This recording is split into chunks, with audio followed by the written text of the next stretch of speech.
안녕하세요. 사연을 시작하기에 앞서 구독과 좋아요 부탁드려요. 감사합니다.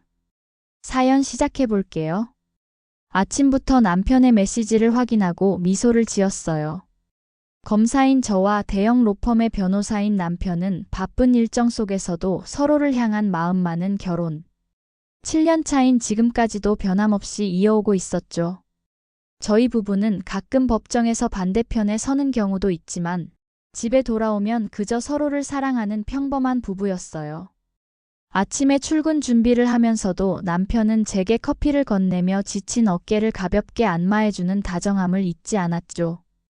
시아버님은 남편을 홀로 키우셨어요. 아내를 일찍 여의고 평생을 아들 하나 키우는데 모든 것을 바치셨죠. 남편은 어릴 적 이야기를 들려줄 때면 시아버님이 얼마나 헌신적이었는지 항상 강조했어요. 대학 등록금을 마련하기 위해 두 개의 일을 병행하시기도 했고, 본인의 휴식과 여가를 포기하면서까지 아들에게 최고의 교육을 제공하기 위해 노력하셨다고요. 처음 저를 만났을 때 시아버님은 아들이 정말 복 받았다며 기뻐하셨고, 그 따스한 눈빛과 진심 어린 말씀에 저는 그날부터 친부모님과 다름없이 시아버님을 모시게 되었어요. 결혼 후에도 저희와 함께 살면서 늦은 나이에 얻은 저희 아이들, 4살 딸과 6살 아들을 돌봐주셨죠. 어떻게든 오늘만큼은 일찍 퇴근하겠다는 의지로 평소보다 더 열심히 일했고, 드디어 오후 6시 모든 일정을 마치고 백화점으로 향했어요. 사실 오늘은 특별한 날이 아니었지만 시아버님께서 아이들을 돌봐주시느라 더 고생하셨기에 작은 선물로 감사의 마음을 전하고 싶었어요. 백화점을 천천히 둘러보다가 시아버님께 어울릴 만한 옷 한 벌을 골라 집으로 향했죠. 집에 도착하자 아이들이 반갑게 달려와 안겼어요. 엄마, 오늘 할아버지랑 공원에 갔었어요. 아들이 신나게 말했고, 딸아이는 할아버지가 아이스크림도 사주셨어요. 하며 자랑했죠. 거실에는 시아버님께서 미소를 지으며 앉아 계셨어요. 아이들과 놀아주느라 지치셨을 텐데도 항상 밝은 표정으로 저희를 맞아주시는 모습이 감사했어요. 새 옷을 선물해드리자 시아버님은 환하게 웃으시며 감사의 마음을 전하셨어요. 이런 걸 다 사왔어. 고마워 우리 며느리. 옷을 받아들고 기뻐하시는 모습에 저도 덩달아 행복해졌어요.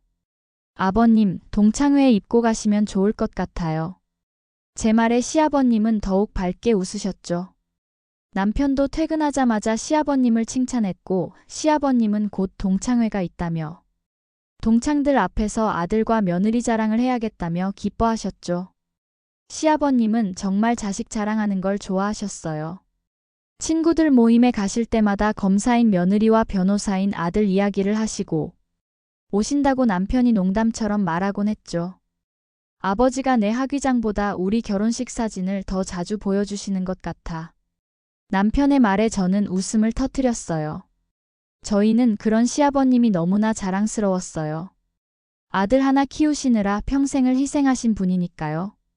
데리러 가겠다는 저희의 제안을 극구 거절하시고 시아버님은 근사하게 차려입고 동창회가 있다는 동네 갈비집으로 향하셨어요. 친구들 앞에서 한번 멋지게 보여줘야지 하시며 나가시는 모습이 마치 소풍 가는 아이처럼 들떠 보였어요. 저희도 주말을 맞아 아이들과 외식을 하기로 했죠. 마침 근처에 새로 생긴 패밀리 레스토랑이 있어서 그곳으로 향했어요. 식사를 마치고 아이들이 좋아하는 디저트까지 먹으며 즐거운 시간을 보냈어요. 아이들은 각자 좋아하는 이야기를 하며 웃음소리로 레스토랑을 가득 채웠죠. 저희 부부는 아이들의 모습을 바라보며 행복한 시간을 보내고 집으로 향했어요. 집에 도착하자 시아버님은 소파에 앉아 계셨는데 오른쪽 뺨이 시퍼렇게 부어 있었어요. 저희가 놀라서 무슨 일이냐고 물어봤어요. 아이들은 할아버지의 상태에 깜짝 놀라 조용히 방으로 들어갔죠. 사연기업 회장인 동창 녀석이 때렸어. 같이 치고받고 할 수도 없고 그냥 돌아왔지 뭐. 저는 그 말을 듣는 순간 귀를 의심했어요. 시아버님이 친구에게 맞고 오셨다니 믿기 힘든 상황이었죠. 남편과 눈이 마주쳤고 그의 표정에서도 당혹감이 느껴졌어요. 시아버님은 천천히 이야기를 풀어나가셨어요. 알고 보니 사연우 회장과는 고등학교 동창인데 오랜 앙숙 관계였대요. 그 동창부는 대기업을 일구고 경제적으로는 성공했지만 자식들과는 사이가 좋지 않다고 했어요.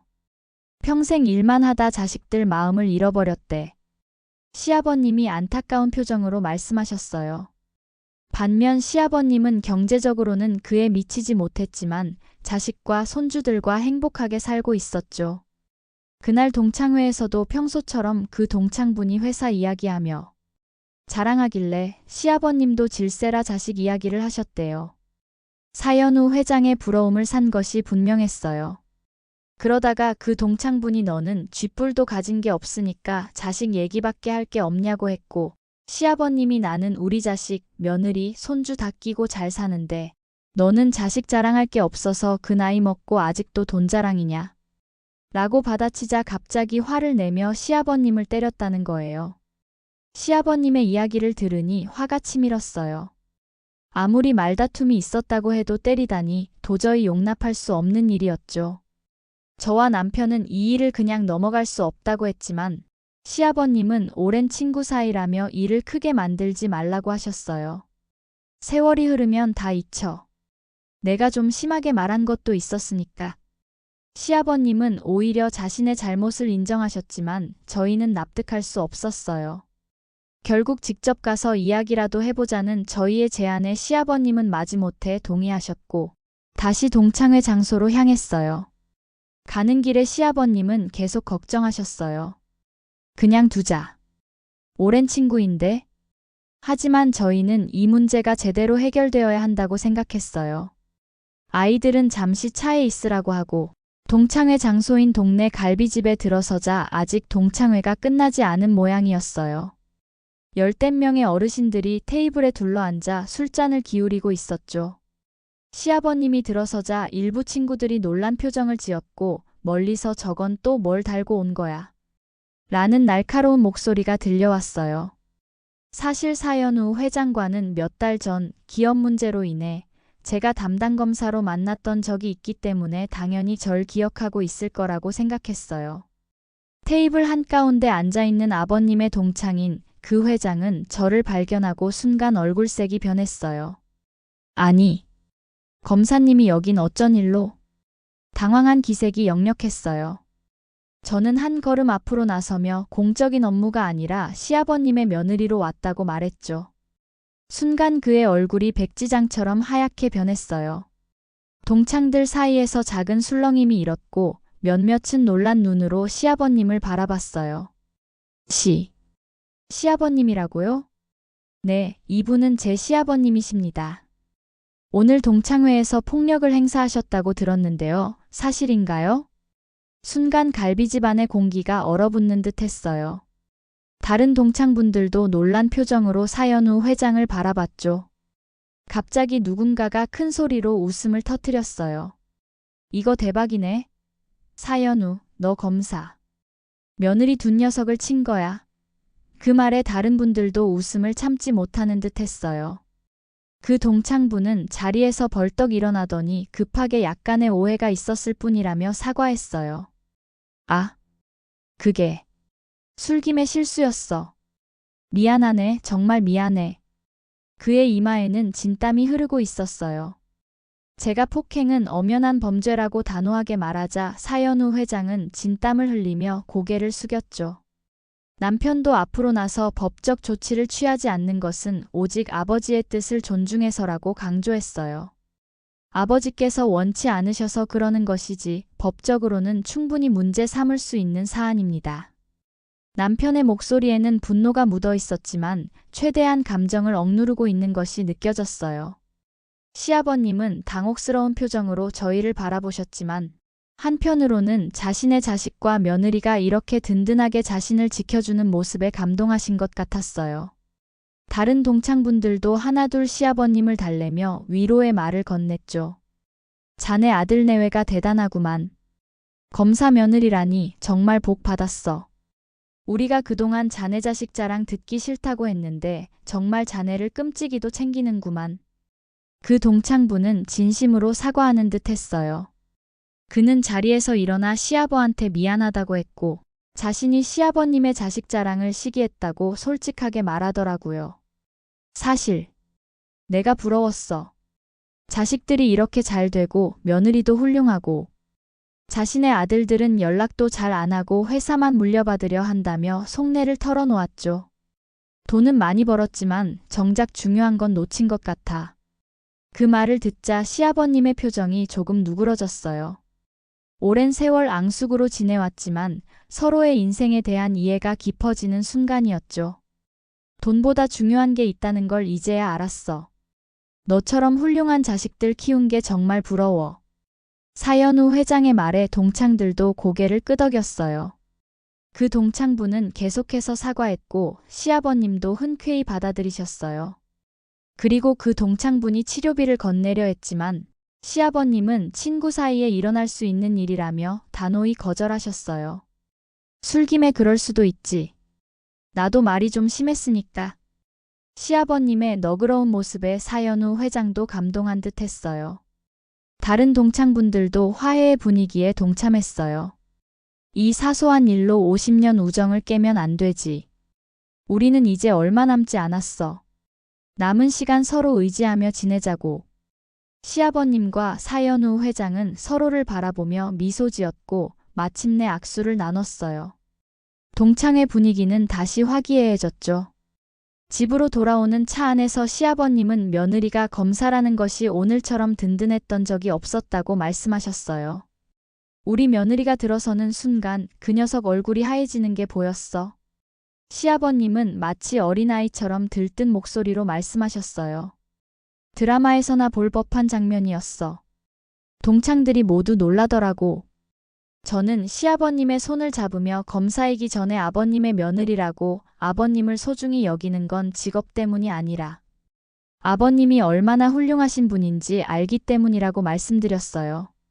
아버님, 저는 아버님이 자랑스러워요. 아들을 그렇게 훌륭하게 키우시고 저희 아이들에게도 이렇게 좋은 할아버지가 되어주시니까요. 제 말에 시아버님은 눈시울을 붉히셨어요. 난 정말 복받은 사람이야. 이렇게 좋은 아들, 며느리, 손주들이 있으니. 시아버님의 목소리가 살짝 떨렸어요. 남편은 운전대를 잡은 채 미소를 짓고 있었죠. 그 일이 있고 난 후 시아버님과 그 동창부는 오히려 더 가까워졌어요.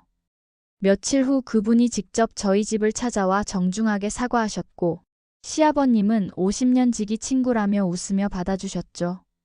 이 나이에 새 친구 사귀기도 힘든데 오랜 친구인데 어떡해. 시아버님의 너그러운 마음씨가 더욱 빛나는 순간이었어요. 사연우 회장은 고급 양주와 과일 바구니를 들고 왔는데 무엇보다 진심 어린 사과가 가장 기억에 남았어요. 그 뒤로 두 분은 주말마다 산책을 하거나 바둑을 두며 시간을 보내셨어요. 가끔은 저희 집에서 함께 식사를 하기도 했죠. 사연우 회장은 아이들에게도 친절하게 대해주었고 손주들을 대하는 법을 시아버님에게 배우는 듯 했어요. 한 달쯤 지났을 때 시아버님께서 즐거운 소식을 전해주셨어요. 사연우가 요즘 아들들하고 관계 회복 중이래. 너희들 보고 많이 반성했대. 그 동창부는 시아버님을 통해 우리 가족의 모습을 보면서 자신의 인생을 돌아보게 되었다고 했어요. 그동안 사업 성공과 돈만 쫓다 보니 정작 중요한 가족과의 관계를 등한시했던 것을 깨달았다고 하셨죠. 이제는 매주 주말마다 자식들을 만나려고 노력하고 손주들과도 시간을 보내려고 한다고 시아버님께 말씀하셨대요. 사실 내가 자식 자랑할 때마다 내가 질투했어. 그래서 더 회사 얘기만 했던 것 같아. 사연우 회장의 고백에 시아버님은 깊이 공감하셨다고 해요. 나도 경제적으로 성공한 너를 부러워했었지. 두 분은 서로의 인생에서 부족했던 부분을 이해하게 되었고, 이제는 그 부족한 부분을 채워나가기 위해 함께 노력하고 있다고 하셨어요. 시아버님은 이제 동창회에 가실 때마다 자랑거리가 하나 더 늘었다고 하셨어요. 우리 며느리가 얼마나 대단한지 다들 알게 됐어. 이 시아버님의 목소리에는 자부심이 가득했어요. 이제는 동창회에서 시아버님을 함부로 대하는 사람이 없다고 해요. 오히려 더 존중하게 되었다고 하셨죠. 사연우도 요즘은 회사 자랑보다 손주 자랑을 더 많이 해. 시아버님이 웃으며 말씀하셨어요. 두 어르신이 서로 손주 사진을 보여주며 이야기를 나누는 모습이 마치 오래된 친구들처럼 편안해 보였어요. 그 모습을 보면서 저는 인생의 진정한 가치가 무엇인지 다시 한번 생각하게 되었죠. 시아버님은 종종 인생에서 가장 중요한 건 결국 사람이라고 말씀하셨어요. 그 말씀이 더욱 의미 있게 다가오는 요즘이에요. 저는 법정에서 정의를 추구하는 검사이지만 집에서는 아버님의 며느리이자 두 아이의 엄마, 그리고 한 남자의 아내로서 가족의 소중함을 매일 느끼고 있어요. 그날 동창회에서 있었던 일은 우리 가족에게 특별한 추억이 되었어요. 가끔 시아버님은 그날 이야기를 꺼내며 웃음 짓곤 하시죠. 시아버님과 사연우 회장은 이제 서로에게 없어서는 안 될 친구가 되었어요. 두 분이 함께 여행을 다녀오기도 하고 손주들과 함께 시간을 보내기도 하죠. 인생의 황혼기에 서로에게 든든한 지지자가 생긴 셈이에요. 저희 가족의 일상도 더욱 풍요로워졌어요. 사연우 회장의 가족들과도 종종 만나 함께 시간을 보내며 아이들은 새로운 친구들을 사귀게 되었죠. 인간관계에서 진정한 화해와 이해가 얼마나 중요한지 모두가 배울 수 있었던 소중한 경험이었답니다. 제 긴 이야기를 끝까지 들어주셔서 감사합니다. 구독과 좋아요, 알림 설정까지 잊지 마세요.